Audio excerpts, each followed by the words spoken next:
Bonjour à tous, c'est Wiz, j'espère que vous allez bien, personnellement ça va super. Aujourd'hui nous allons nous intéresser à Brock Lesnar. En effet, même s'il est l'une des superstars les plus redoutables à la WWE, de par ses victoires écrasantes ces dernières années et ses nombreux jours de règne, Brock Lesnar a toutefois des défaites assez cuisantes. C'est ce dont nous allons parler aujourd'hui avec les plus grosses défaites de Brock Lesnar à la WWE. L'humiliation face à Goldberg. Pour comprendre l'importance de cette histoire, il faut remonter au Royal Rumble 2004. Goldberg se faisait interviewer dans les vestiaires quand Lesnar va arriver pour le confronter.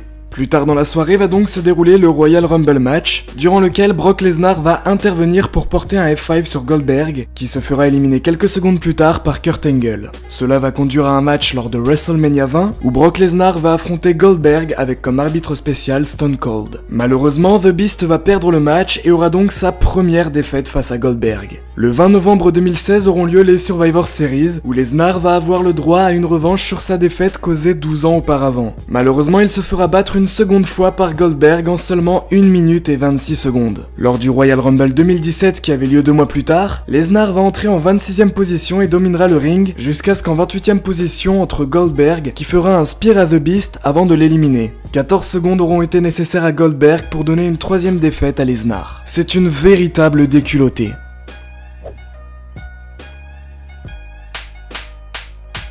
Je pense que c'est d'ailleurs la plus grosse série de défaites qu'il ait vécue. Bon, après lors de WrestleMania 33, il réussira enfin à battre Goldberg et récupérer la ceinture.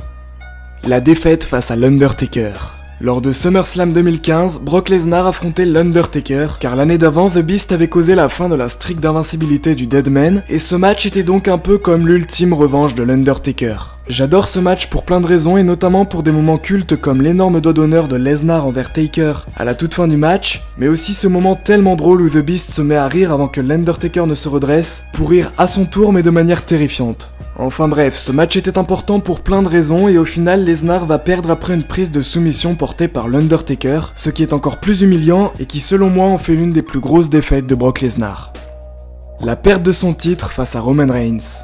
Lors de SummerSlam 2017, Roman Reigns, Brock Lesnar, Braun Strowman et Samoa Joe s'affrontaient pour tenter de récupérer le titre universel détenu par Lesnar. Malheureusement, The Beast conservera, et durant WrestleMania 34, Reigns a eu l'occasion d'affronter le champion en 1v1 mais n'arrivera pas à décrocher la ceinture.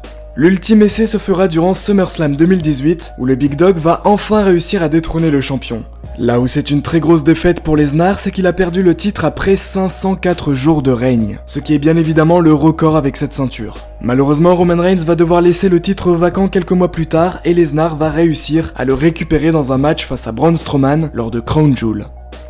Bon, évidemment, je n'ai pas cité toutes ces défaites marquantes. Si jamais vous êtes chaud pour que je fasse un second épisode sur ces plus grosses défaites, n'hésitez pas à me le dire. En attendant, j'espère que cette petite vidéo vous aura plu. Si c'est le cas, comme d'habitude, n'oubliez pas le like et le commentaire. Je remercie énormément tous ceux qui prennent de leur temps pour le faire. Enfin, nous, on se revoit très bientôt pour de nouvelles vidéos. C'était Wiz, bye tout le monde.